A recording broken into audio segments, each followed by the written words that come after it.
ছাদে দেখুন বরমশাই রান্নাবান্না করছে, আর কি রান্না করছে আর কেন ছাদে রান্না করা হয়েছিল সেটাই আপনাদেরকে জানাবো এই ভিডিওতে। দিনটা ছিল রবিবার আর অফিস ছুটি কর্তামশাইয়ের, তো বলল চলো ছাদে গিয়ে রান্নাবান্না করি।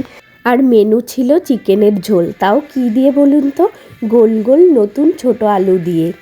উপরে রান্না হচ্ছে চিকেন, তো আমরা সব কিছু ছাদে বয়ে নিয়ে গেছি। এবার হাতা নিয়ে যাব, হাতা আর খুন্তি কাঠের, বলেছিলাম না বাবা বিচিত্রপুর থেকে কিনে এনেছে, সেটা দেখাচ্ছি। এই সেই তাল কাঠের হাতা খুন্তি, দেখুন কত সুন্দর দেখতে। তাল কাঠ দিয়ে যে এত সুন্দর জিনিস বানানো যায় আমি আগে জানতাম না, এই প্রথম দেখেছিলাম। কর্তামশাই রান্না করছে আর আমি হেল্প করে দিচ্ছি, পেঁয়াজ কেটে দিচ্ছি। তারপর উনি রান্না করছেন, ওনার হাতে রান্না খাবো, তাই খুব এক্সাইটেড যে কেমন রান্না করে। বরাবরই আমার বরমশাই খুবই ভালো রান্না করে। এবার চলে এসেছি আমাদের চন্দ্রমল্লিকা ফুলের ওখানে, তো একটা ফুল তুলে নিয়ে আবার কানে গুজে দিয়েছি, পাগলামো শুরু করে দিয়েছি আমি, আর ওদিকে বরমশাইকে দিয়ে খাটাচ্ছি। একদমই তা নয়, আমি কিন্তু ওকে অনেক কাজে হেল্প করে দিয়েছি। তারপর একটু ঘোরাঘুরি করছি, আর এই যে কালো একটা বক্স দেখছেন, এটাতে গান বাজছিল আর গান শুনছি আর রান্না করছি। আবার চলে এসেছি এই চন্দ্রমল্লিকা ফুল গাছের ওখানে। কেন বলুন তো, বরমশাই কষ্ট করে রান্না করছে তো, তাই ভাবলাম বরমশাইকে একটা ফুল গিফট করি। তো আমি বরমশাইকে একটা ফুল গিফট করলাম। তা বরমশাই বলল ঠিক আছে, মাথাটা ঘোরাও, তোমার মাথায় গুজে দিই।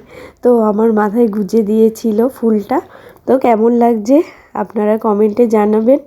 এদিকে রান্না চলছে, মশলা কষানো হয়ে গেছে, তারপর চিকেন দিয়ে দেওয়া হবে। ও যখন চিকেন রান্না করে না, তখন চিকেনটা আগে ভেজে নেয়। আপনারাও কি চিকেন ভেজে রান্না করেন? কমেন্টে জানাবেন।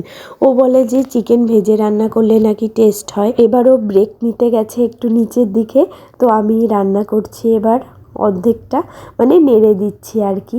আরও ভিডিও করছিল। তারপর দেখুন কত সুন্দর গোলাপ ফুল ফুটেছে। আমাদের ছাদ বাগানে 3টি কালারের গোলাপ ফুল ফুটেছিল। এই যে চিকেন দিয়ে দেওয়া হয়ে গেছে, লেগ পিস ছিল সবই। তো নুন দিয়ে ভালো করে কষিয়ে নেওয়া হচ্ছে, আর অল্প জল দিয়ে দেওয়া হয়েছিল। আমাদের ছোটোখাটো শীতকালীন পিকনিক কিন্তু ভালোই জমে গেছিলো। আর রান্না করা হয়েছিল সেই সাথে ছাদ বাগানের পালং শাক আর লাল শাক একসাথে আলু দিয়ে সুন্দর করে রান্না করা হয়েছিল। রসুন আর শুকনো লঙ্কা ফোড়ন দিয়ে রান্নাটা করেছিলাম আমি। এবার ভিডিওটা শেষ করার পালা। তো ভিডিও শেষ করার আগে সকলকে অসংখ্য ধন্যবাদ।